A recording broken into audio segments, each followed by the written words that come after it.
This is a boot camp for Korean youngsters addicted to gaming. Sang-uk's been brought here by his mum. Why did you send him to the camp? He was too engrossed in the games. He would sometimes spend 10 hours playing them. Eun-suk says gaming has taken over Sang's life. He's stolen from her to play at internet cafes, and his education's suffering. He would even fall asleep in school. What was so important about the game that nothing else mattered? It's just fun, and I can't find anything else to do. The Korean government believes that 2% of Korea's 11 to 16-year-olds are seriously addicted to gaming. High-speed internet has added an intoxicating dimension to gaming, allowing people to play with and against each other online. It's Saturday evening, and instead of going out for a drink or going to a nightclub, young Koreans come to PC Bangs to play games. PC Bangs are internet game cafes. There's one on almost every street corner, and most are open 24 hours a day. They've helped turn gaming into a national sport. There's a professional league, and the best gamers are celebrities. But people have played themselves to death. Since 2005, there have been at least 12 deaths linked to gaming addiction. Some had developed blood clots from sitting still for so long. They were extreme cases of an estimated 3 million Koreans thought to be addicted to games.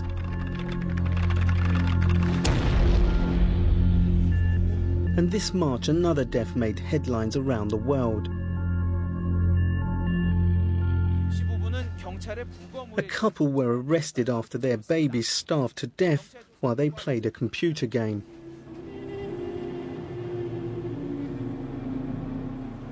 One of the saddest things is that the couple lived in this basement flat just here, and 10 feet away over there is the PC Bang they spent so much of their time.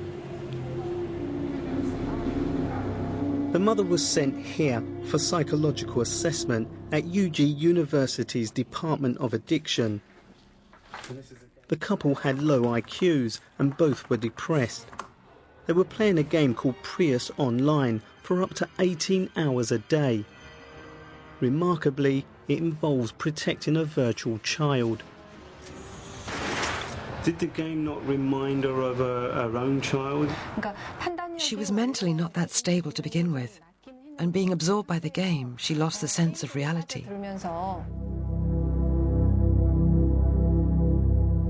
And while they looked after their virtual child, their real daughter was fed just once a day. She died of malnutrition.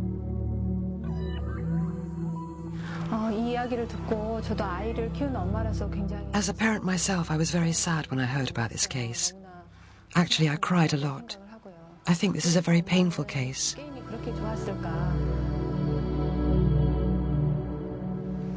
In Korea, experts have found that problem gamers often have underlying emotional issues, and it's adolescent boys like Sang most commonly affected.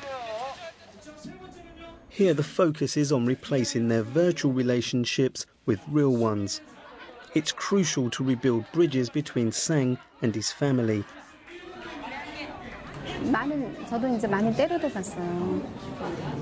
Well, I used to hit him a lot. But you need to talk and communicate a lot to understand the child. I regret not having done that in the past. I think it's much more fun to be playing outside than playing games. I think I'll be waking up earlier, I won't be falling asleep at school, and I'll be spending a lot less time playing games.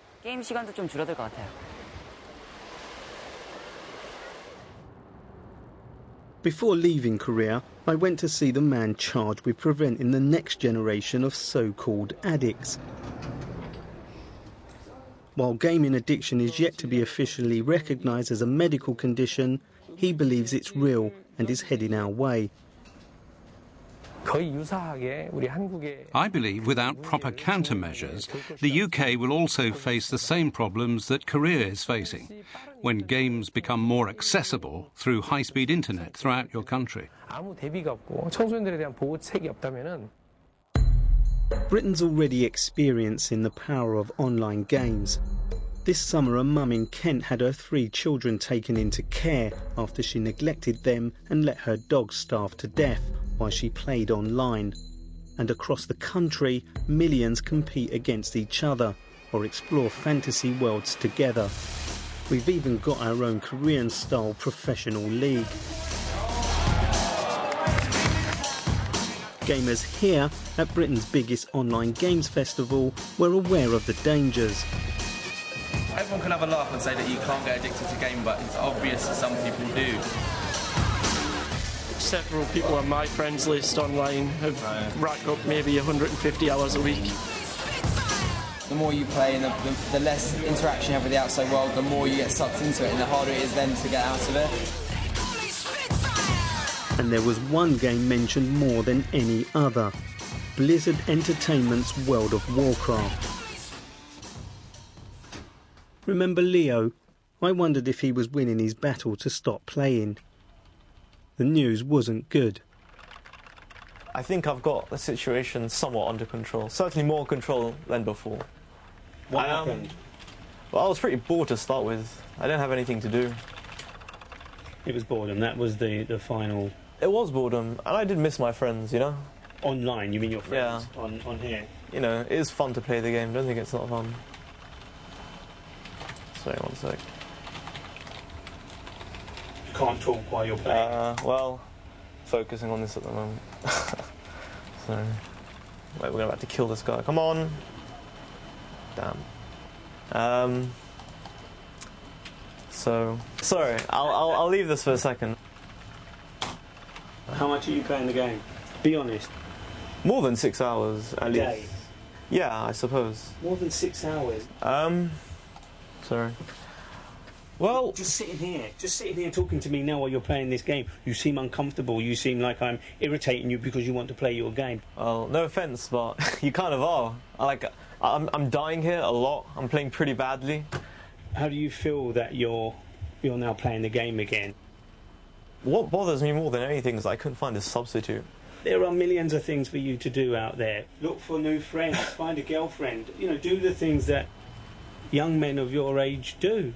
Yeah, I have a problem. I need to cut down. But I really would like to have it in my life, but controlled.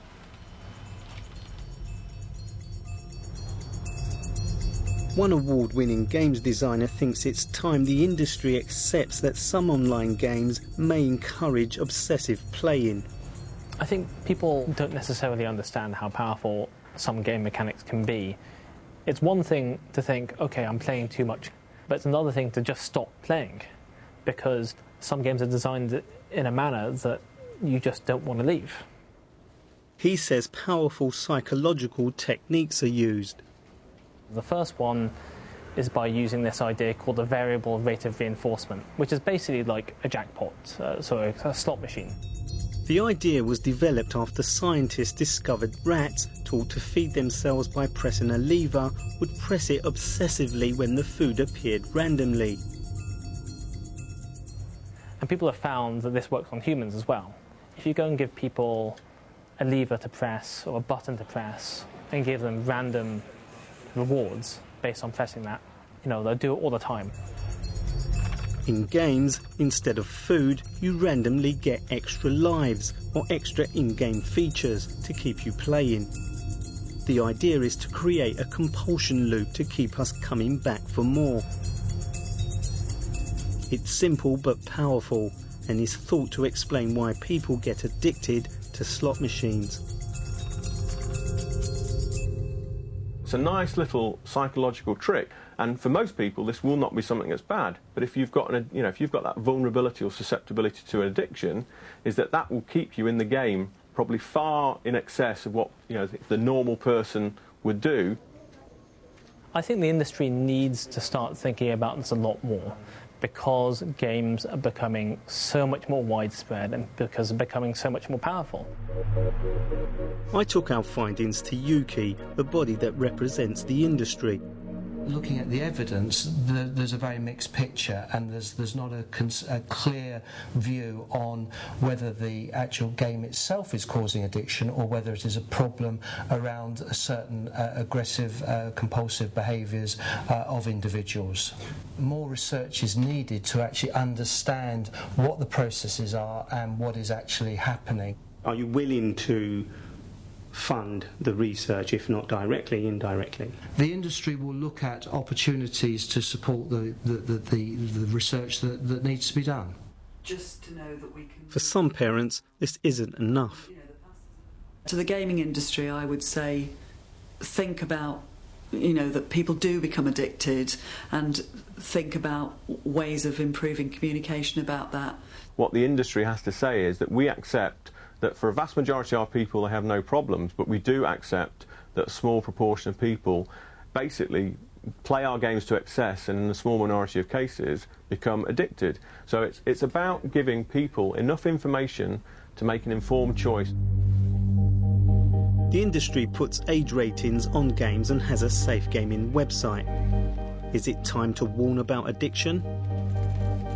Because the evidence is unclear, we want to ensure that parents are not frightened and not alarmed. However, we should be, and we will be, advising parents to look out for excessive or problem gaming traits amongst their children. Why is that not on your website at the moment? I can't answer that, but we'll review that content. To date, the website still doesn't mention addiction as a risk to a small minority of gamers, and it remains to be seen how serious the industry is about funding the research that needs to be done. Till that happens, parents won't know about the potential dangers in their homes. Joe only stopped gaming when his dad threw his console out of the house after he lost his place at university. He's now a freelance filmmaker and is much happier in the real world. My advice for people who have been in my situation: put the controller down, take a deep breath, go ring a friend. Go ring a friend and go out and get smashed. Just go and enjoy yourself, basically. Joe still games, but at his mates. He doesn't trust himself to own a console. I'll get everything done that I need to do for the day. Then I'll sort of reward myself with a game. I'll lay me down tonight. It took Chris 2 years to beat his demons, but he's not angry at the people who made the game. Blizzard Entertainment aren't the people to blame. They make a bloody brilliant game. They make a really good game. They know how to keep people interested. But then you're going to have the small bunch that are going to get really into it so much that that's just their life. And Blizzard Entertainment told us, our games are designed to be fun. But like all forms of entertainment, day-to-day life should always take precedence. World of Warcraft contains practical tools that assist players and parents in monitoring playing time.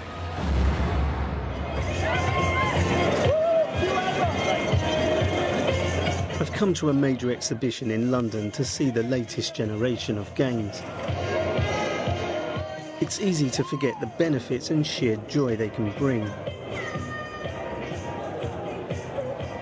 I don't want to stop my son from gaming, but I'm going to keep an extra close eye on him to make sure he games safely. Raphael Rowe reporting there. Hard to believe, isn't it, that the ping-pong game that Raph was playing, Pong they called it, is nearly 40 years old now. If your child loses it when you try to stop them playing a computer game, don't panic. It doesn't necessarily mean that they're addicted.